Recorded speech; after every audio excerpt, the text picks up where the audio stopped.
हुँ। आज की हमारी क्लास का टॉपिक है एटेन्यूएटर। तो ये मैंने पिछली क्लास में भी डिस्कस किया था कि इसका मतलब एक तरह से आप ले सकते हैं कि कोई भी एक ऐसी साउंड जो हमें नहीं चाहिए, मतलब ईज़ी लैंग्वेज में आप कह सकते हो नॉइज़, जिसको हम जितना हद तक चाहें उतना रिड्यूस करना चाहते हैं, जैसे कि सर्किट्स वगैरह जितने भी हैं। या एक एग्ज़ाम्पल मैं फ़ैन का ले लेता हूँ, जो वो आवाज़ करते हैं। तो अगर हम बहुत पुराने ज़माने के पंखे देखें तो उनमें बहुत साउंड आती थी, और आजकल जितनी टेक्नोलॉजी वगैरह बढ़ती जा रही है, अब ऐसा नहीं है मैंने वर्ड टेक्नोलॉजी यूज़ किया है तो इसमें यूज़ नहीं होता है, इसमें पंखे वगैरह में भी कैपेसिटर इंडक्टर फिर इस तरह से यूज़ किए जाते हैं कि जितना नॉइज़ कम कर सकें, मतलब वही एटेन्यूएटर को कम कर सकें। तो वही चीज़ है आजकल जो ऐड वगैरह भी देखे होंगे, उसमें अब हवाई वगैरह पता नहीं कौन सा है, उसमें तो बिल्कुल ही आवाज़ नहीं आती है, ऐसा भी पंखा मैंने देखा है। तो एटेन्यूएटर का यूज़ इसी तरह से किया जाता है। तो ये 3 टाइप के हैं, एक है टी टाइप, जो और टी टाइप से आप समझ गए होंगे, जो हम प्रीवियस क्लास में टी टाइप और पाई टाइप वो सेंसर पढ़ रहे थे, लो फ़िल्टर और हाई पास फ़िल्टर के लिए।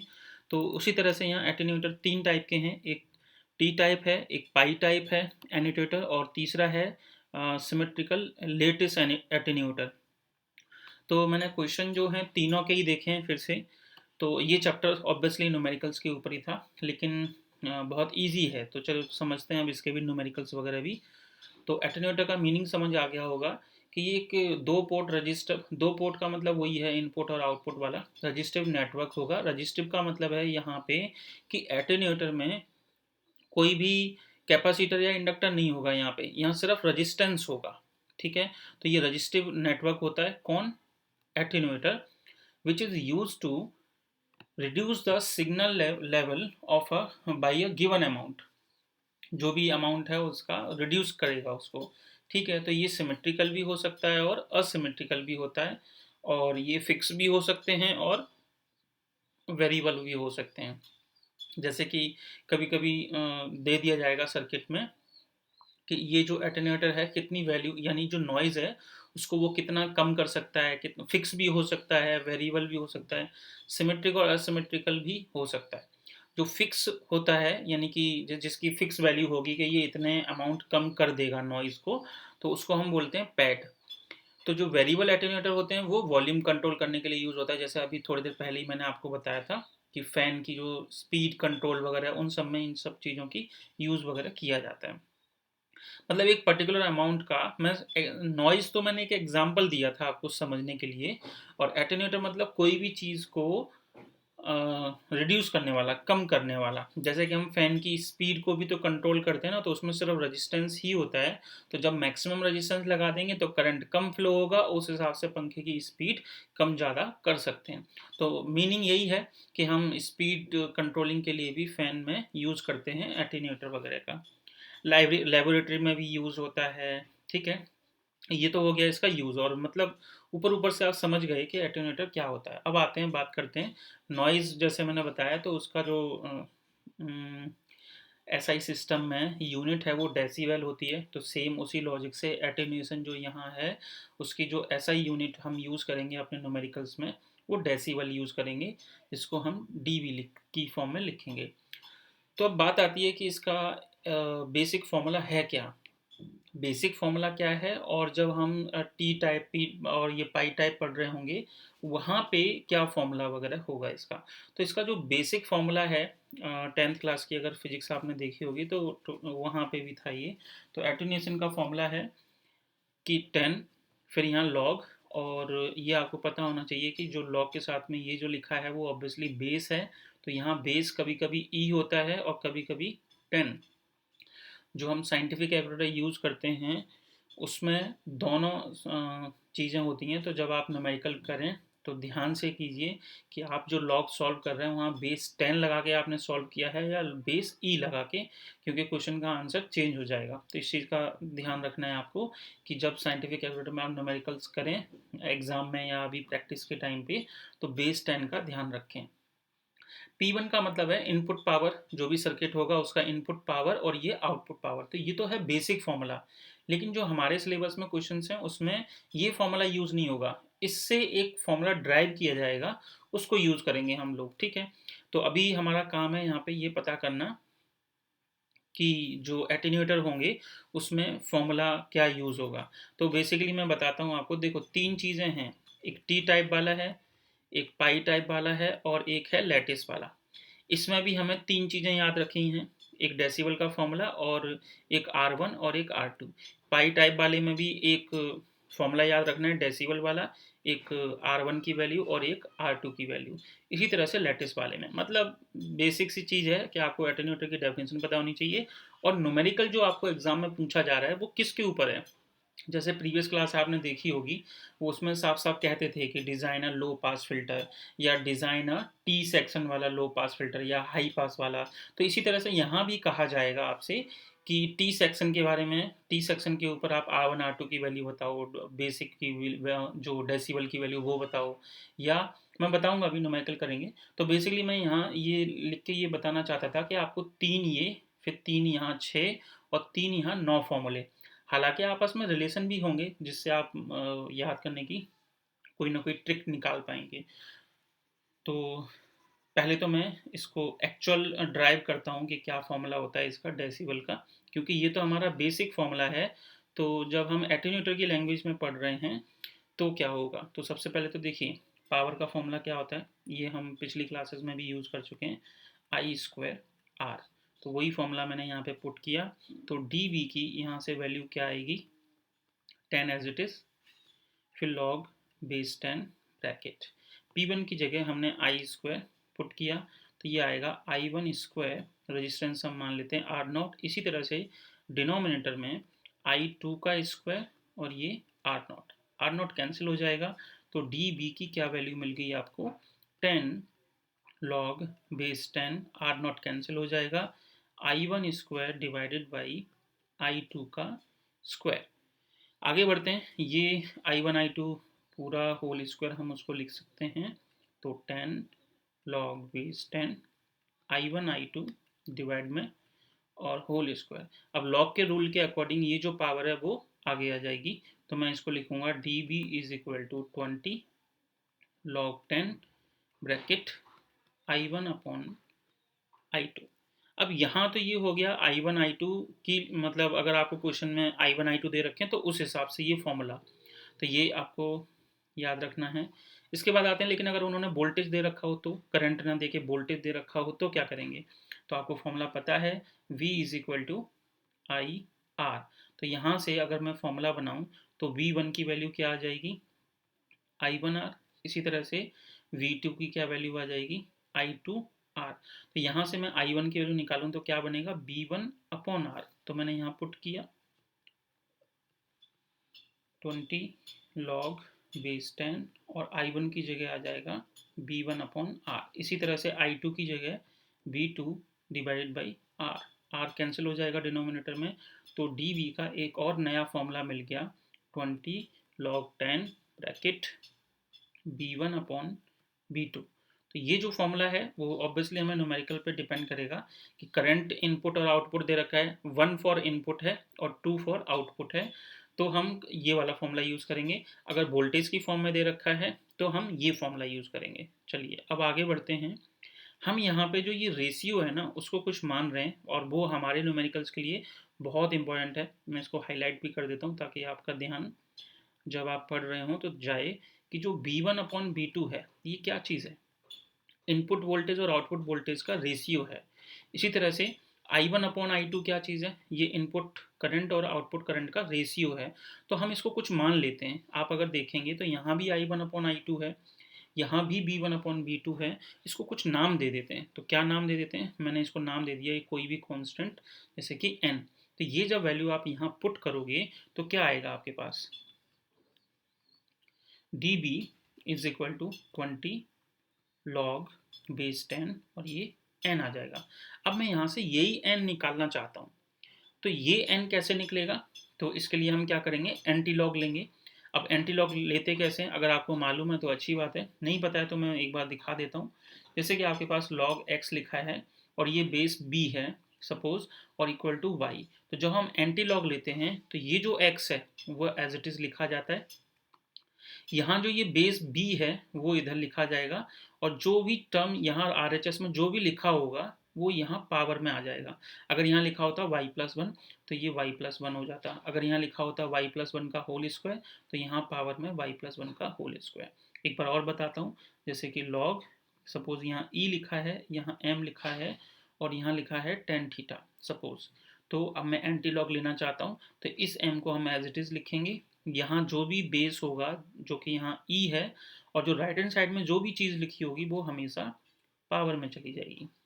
तो सेम तरीके से यहाँ पे मुझे एंटी लॉग लेना है, तो पहले तो मैं इसको इस फॉर्म में लाने की कोशिश करता हूँ। कैसे, 20 का डिवाइड कर दीजिए तो ये आपके पास मिलेगा log 10n is equal to D B upon 20। अब ये जो एंटी लॉग लेने का तरीका बताया वही यहाँ अप्लाई कीजिए, तो ये n आएगा आपके पास, फिर इक्वल टू ये 10 है तो 10 की पावर में आएगा ये, तो 10 की पावर में कितना, डी बी अपॉन 21, तो डी बी अपॉन 20, तो ये आपका n की वैल्यू आ गई। अब क्योंकि हम लोग तो साइंटिफिक कैलकुलेटर यूज करते हैं, तो चाहें तो आप इसको ऐसे लिखें या फिर मैं और करके लिख देता हूँ, वो यूज कीजिए, एक ही बात है। n इज इक्वल टू कितना, जो ये 10 है इसको हटा देते हैं साइंटिफिक कैलकुलेटर की लैंग्वेज में और यहाँ लिख देते हैं एंटी लॉग और dv/20, dv/20, लेकिन ये मीनिंग एक ही है। तो अभी मैं थोड़ी देर में जब न्यूमेरिकल करूँगा तब करके भी दिखा दूंगा आपको कि चाहे आप ये फॉर्मूला यूज़ कीजिए या n is equal to anti log, एक ही बात है। तो ये आपका फॉर्मूला बन गया n के लिए, बहुत ज़्यादा इंपॉर्टेंट है क्योंकि हम जितने 3 टाइप के ये एटेन्यूएटर पढ़ने वाले हैं और तीनों में हमें इस n की ज़रूरत पड़ती है। बस एटेन्यूएटर के हिसाब से R1 R2 जो मैंने अभी थोड़ी देर पहले बताए थे वो चेंज होते रहेंगे, और जो ये n का फॉर्मूला है वो हमेशा सेम रहने वाला है। तो चलिए आगे बढ़ते हैं, और हम जो 3 टाइप मैंने बताए हैं उनमें से पहला टाइप लेते हैं जिसका नाम है टी टाइप एटेन्यूएटर।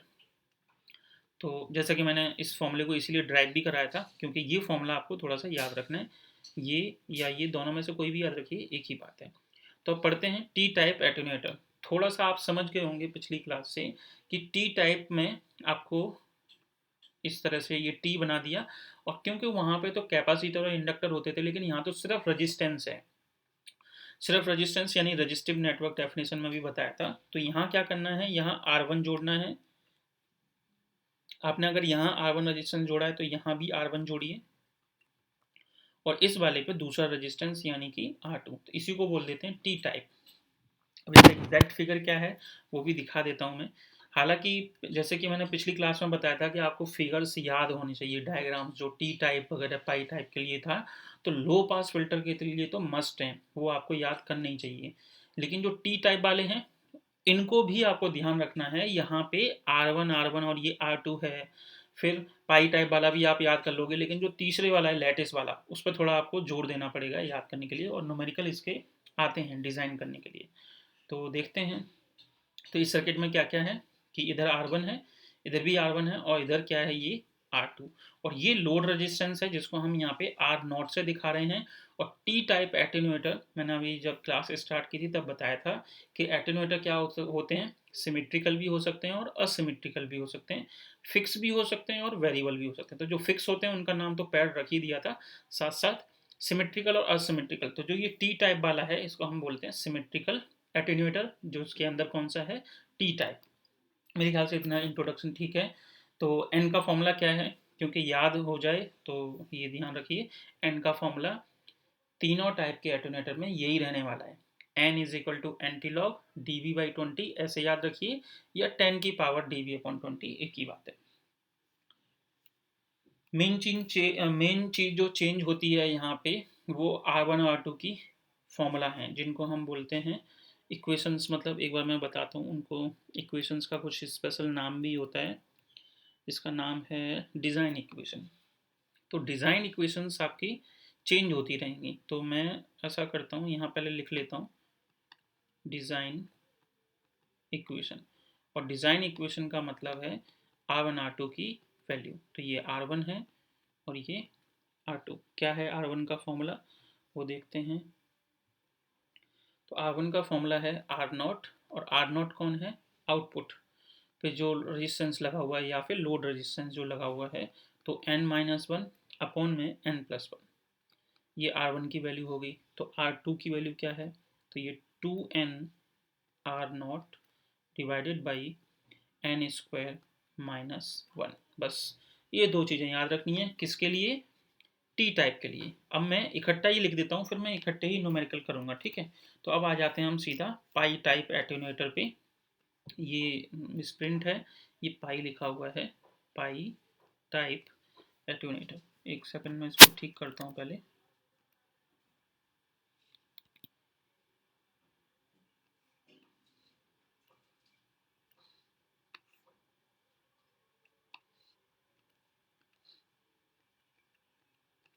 तो ये पाई टाइप एटेन्यूएटर है। अब इसका डायग्राम देख लेते हैं। तो इसमें भी वही याद रखना है आपको जो पाई मैंने बताया था, बस यहाँ रजिस्टेंसेस होंगे और इंडक्टर और कैपेसिटर नहीं होगा।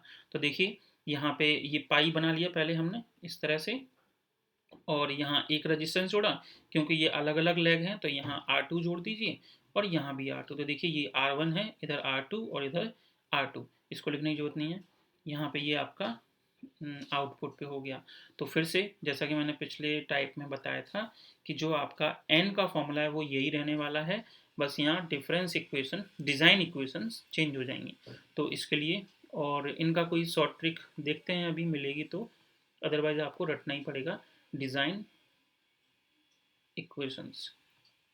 तो यहाँ पे जो R1 का वैल्यू है फॉर्मूला वो ये है R0 n² - 1 divided by 2n।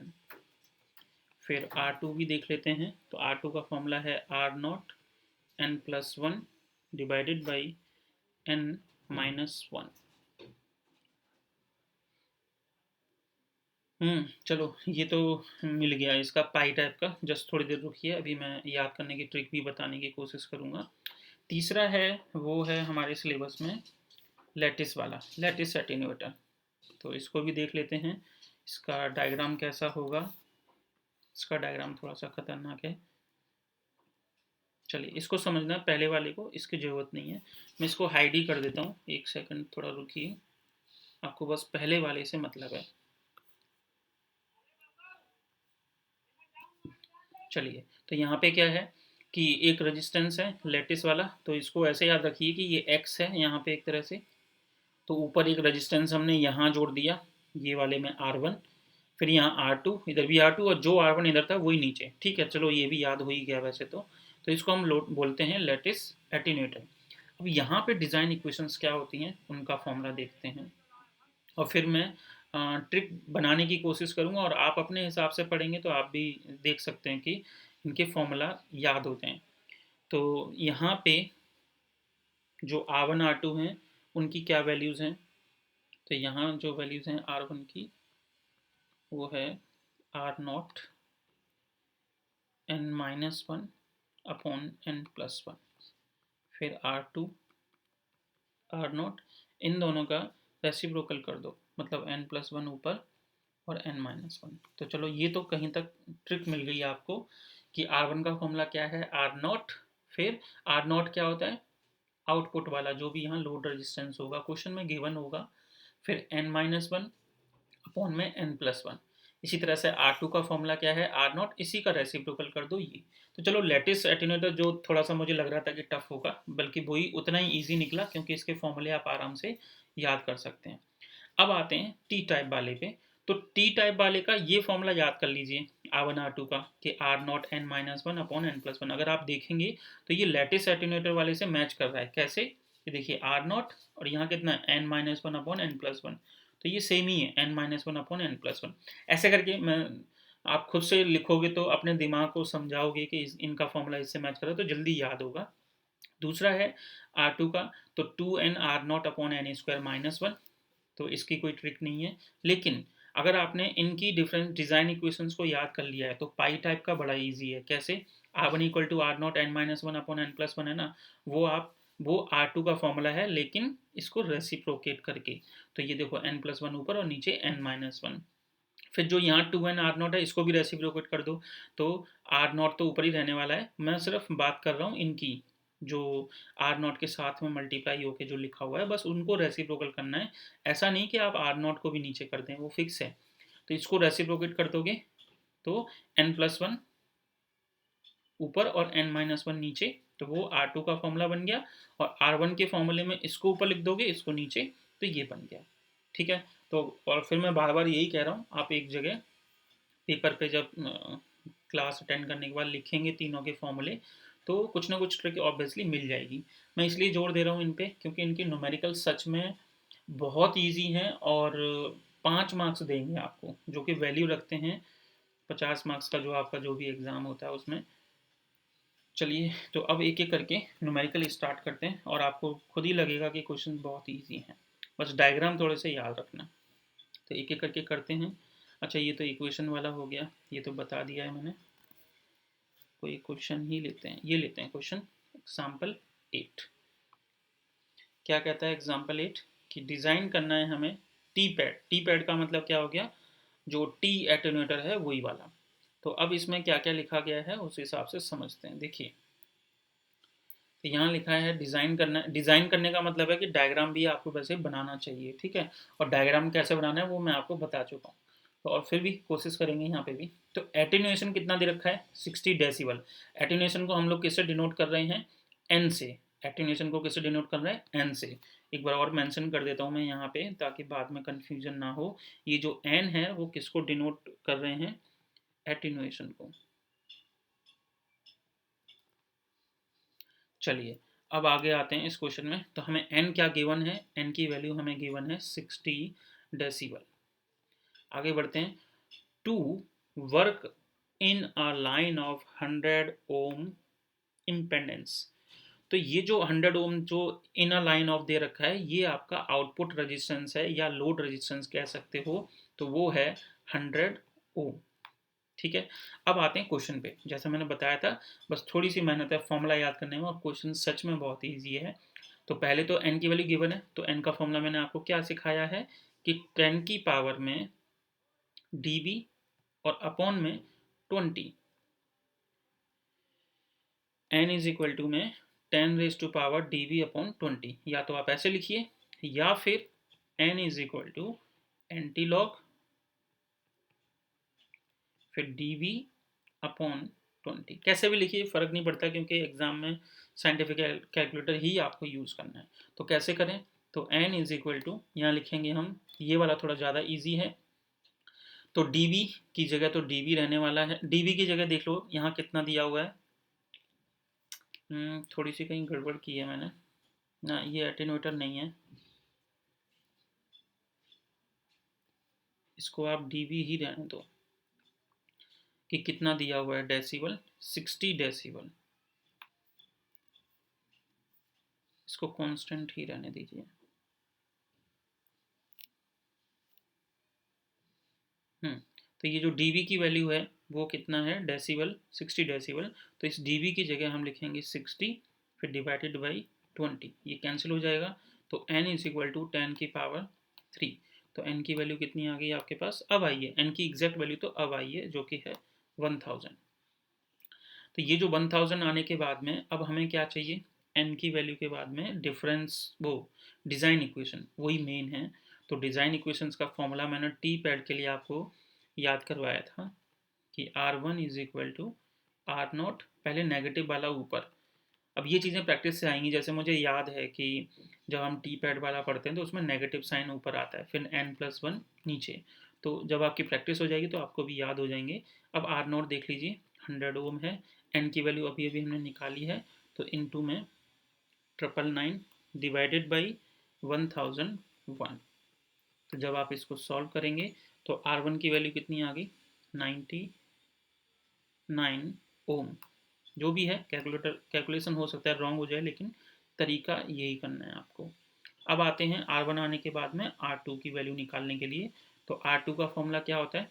R0 को नहीं छोड़ना है, ये न्यूमरेटर में ही रहता है। तो इसके लिए मैंने बताया था 2n अपॉन में एन स्क्वायर माइनस 1। देखिए एन भी अवेलेबल है आपके पास, आर नॉट भी अवेलेबल है, तो डायरेक्ट जो भी वैल्यूज़ हैं उनको यहाँ पुट कीजिए, तो इसका आंसर आएगा 0.2 ओम।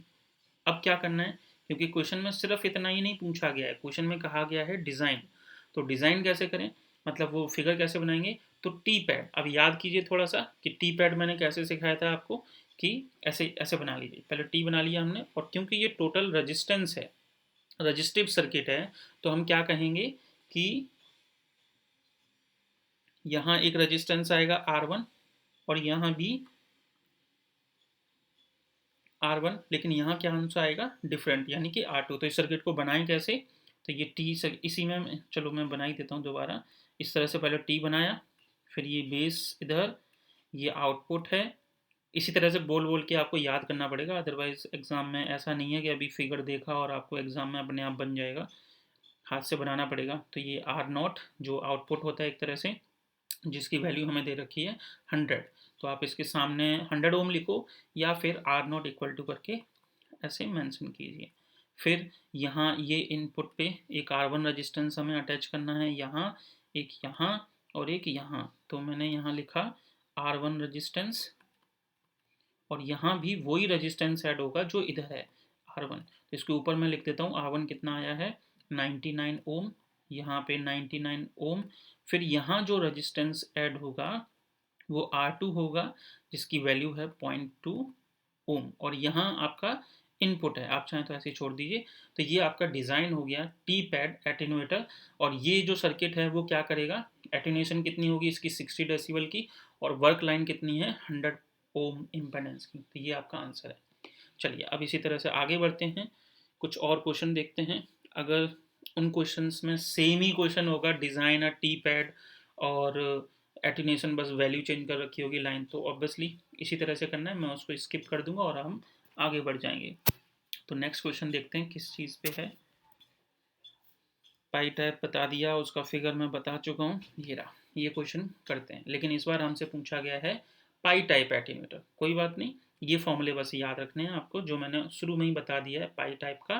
कि देखो ये पाई बना लो पहले ऐसे, फिर पाई वाले में यहाँ रजिस्टेंस R1 है, लेकिन ये दो अलग अलग लेग हैं, तो अलग अलग रजिस्टेंस, बस इधर इनपुट और बाहर आउटपुट। चलिए सच बता रहा हूँ, ये चीज़ें तभी आएंगी प्रैक्टिस में जब आप ये फिगर ड्रॉ करेंगे। बहुत इजी होते हैं, अगर प्रैक्टिस जैसे हाथ बैठ जाता है थोड़ा सा, तो बहुत जल्दी ये फिगर बनते हैं। चलिए देखते हैं, तो यहाँ क्या क्या गिवन है आपको, वही सेम ही चीज़ है, एटेन्यूएशन दिया गया है जो कि dB है।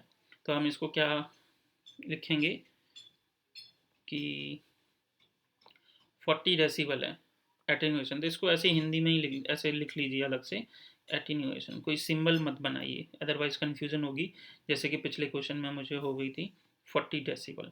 फिर करेक्टरिस्टिक इम्पेडेंस, हाँ ये देखिए, जैसे अभी थोड़ी देर पहले मैंने बताया था ना आर नॉट, तो ये थोड़ा सा कंफ्यूज मत होना।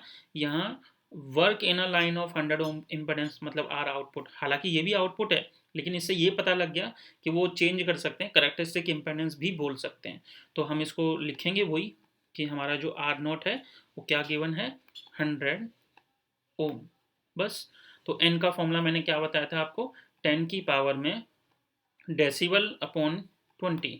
तो n is equal to 10 is to power, decibel देखिए कितना है 40, डिवाइडेड बाई 20, कैंसिल हो गया, तो एन की वैल्यू कितनी आ गई 100। अब आगे बढ़ते हैं, डिज़ाइन इक्वेशंस हमारी क्या होती हैं। डिज़ाइन इक्वेशन इस वाले में, पाई टाइप वाले में क्या होता था, अगर आप याद करेंगे तो मैंने इसको याद रखने का ट्रिक ये बताया था कि ये R2 का रेसिप्रोकल होता है किसके, टी टाइप वाले का। तो अब देखा जाए तो R2 का फॉर्मूला, इस R0 को छेड़खानी नहीं करनी है, बस इनको ऊपर नीचे कर दो, तो एन स्क्वायर माइनस 1 नीचे और 2n नीचे, और जो इसका R1 था वो पाई टाइप का R2 बन जाएगा। तो मैं यहाँ क्या लिखूँ, R1 की जगह, R0 से छेड़खानी नहीं करनी है, इसके R2 का न्यूमरेटर से रिप्लेस कर दो, तो N square minus 1 upon 2n, ऐसे करके आपको धीरे धीरे फॉर्मूलाज याद हो जाएंगे।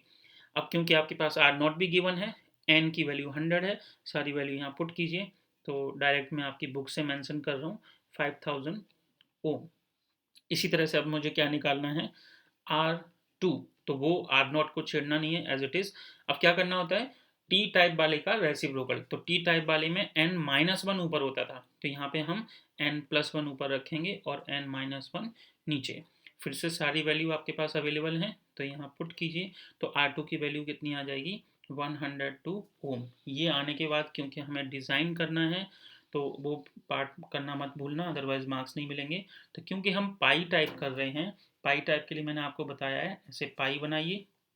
ये एक रेजिस्टेंस R1 होगा, ये दो अलग अलग लेग हैं, तो यहाँ पे R2 रेजिस्टेंस और इधर जो होगा वो भी आपके पास R2 रेजिस्टेंस, और आउटपुट फिर इधर लग जाएगा। चलिए इसको डिज़ाइन करता हूँ मैं थोड़ा ठीक से। ये पाई टाइप के लिए पहले दो लाइनें ड्रॉ की, ये पाई हो गया इधर।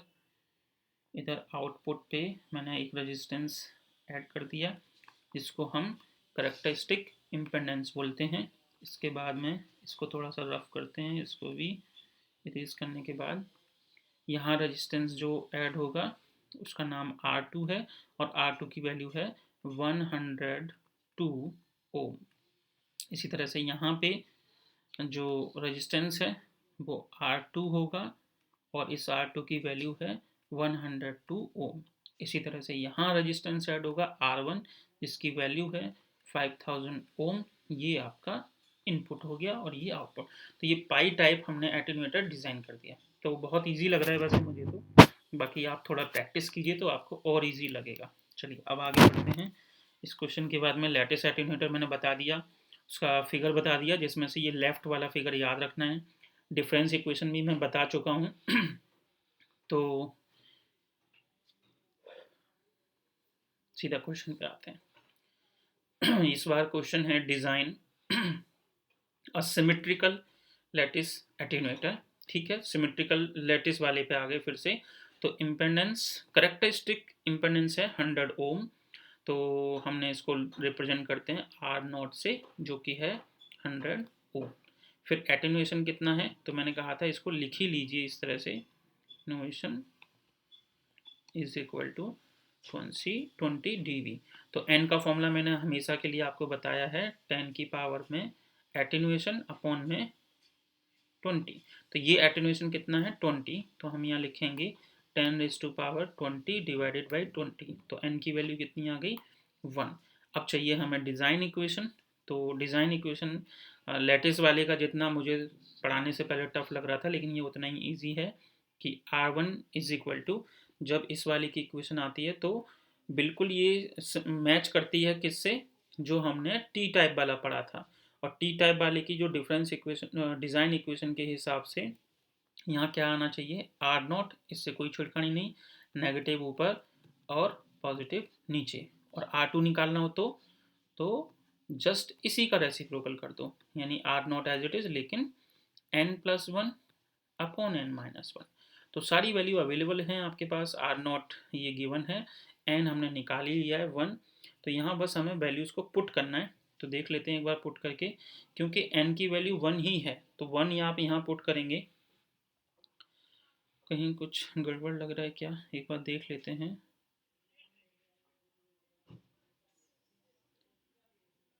ट्वेंटी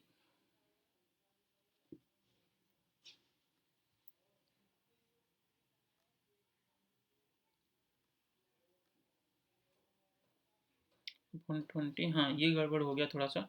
20 और 20 ये कैंसिल हो जाएंगी, तो 10 की पावर 1 हो सकता है, जब मैं करा रहा था तभी आपने पकड़ लिया होगा, ये कैंसिल हो जाएगा। तो 10 की पावर 1 यानी कि 10 था ये। तो R0 की वैल्यू क्या गिवन है आपको 100, n की वैल्यू कितनी है 10। तो 10-1 9/11 सॉल्व कीजिए, तो ये आएगा आपके पास 82.54। इसके बाद में ओम लगा दीजिए। अब R2 के फॉर्मूले के हिसाब से वही वैल्यूज पुट कीजिए डायरेक्ट। तो इसका आंसर आ रहा है 122.22 ओम।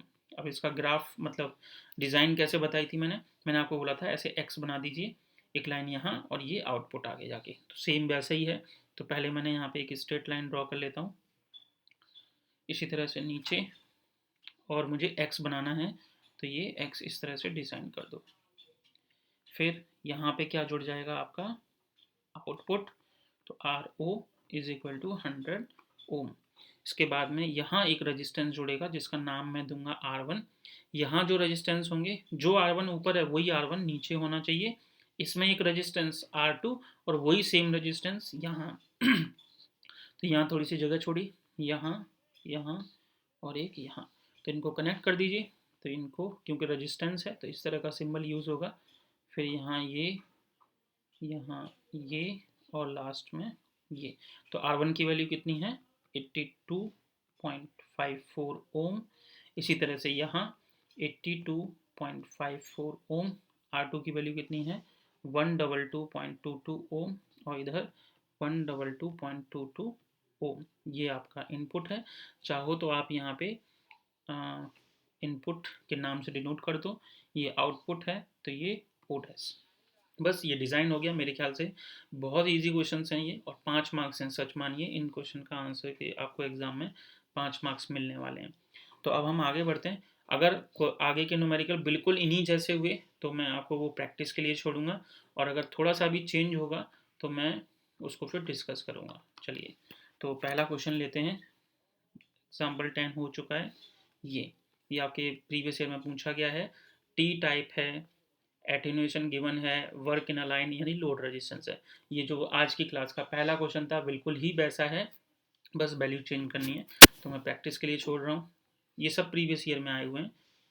इस बार पाई टाइप पूछा गया है, एटेन्यूएशन इतना है, इम्पेडेंस इतना है, तो आप इसे आप कर सकते हैं। नेक्स्ट देख लेते हैं। सिमेट्रिकल पूछा गया है इस बार, एटेन्यूएशन है, करेक्टर मेरे ख्याल से कोई दिक्कत नहीं है। आप देख सकते हैं कि कितनी बार आए हुए हैं ये क्वेश्चन, मतलब बार बार बस वैल्यू चेंज कर रहे हैं। 40, 100, यहाँ 20, 800, उससे तो फर्क भी नहीं पड़ता, बहुत ईजी थी। लेकिन हाँ, ये ग्राफ बनाना मत छोड़िए, ये प्रैक्टिस से हो जाएगा, इतना दिक्कत नहीं आने वाली है। तो ये क्वेश्चन भी हम लोग कर चुके हैं इस टाइप का। नेक्स्ट क्वेश्चन देख लेते हैं। फिर से टी पैड के ऊपर पूछा गया है, 20 डेसिबल और 400 ओम, बहुत ईजी है। नेक्स्ट क्वेश्चन देख लेते हैं। Design and draw symmetrical T type, 40, 50 आराम से हो जाएगा।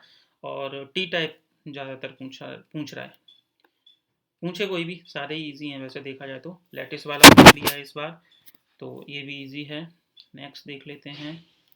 फिर से लैटिस वाला पूछ लिया, मतलब देखा जाए तो लैटिस वाले पूछे गए हैं और टी वाला ज़्यादा बार पूछा गया है। लेकिन कोई बात नहीं, आप कीजिए तीनों, क्योंकि वो कुछ भी पूछ सकते हैं, पाई वाला भी पूछ सकते हैं, सिमेट्रिकल भी और टी टाइप। तो ये तकरीबन 8-9 क्वेश्चन हैं, इनको आप ट्राई कीजिए। तो जब इन क्वेश्चन को आप ट्राई करेंगे, अपने आप आपको ये सारे R1 R2 के फॉर्मूले और ये फिगर्स याद हो जाएंगे। ये सेकंड यूनिट यहाँ बिल्कुल एंड होती है। मैंने एक भी न्यूमेरिकल और कोई भी ऐसी चीज़ नहीं छोड़ी है जो कि आपको समझ ना आई हो। नेक्स्ट क्लास में हम लोग थर्ड यूनिट स्टार्ट करेंगे।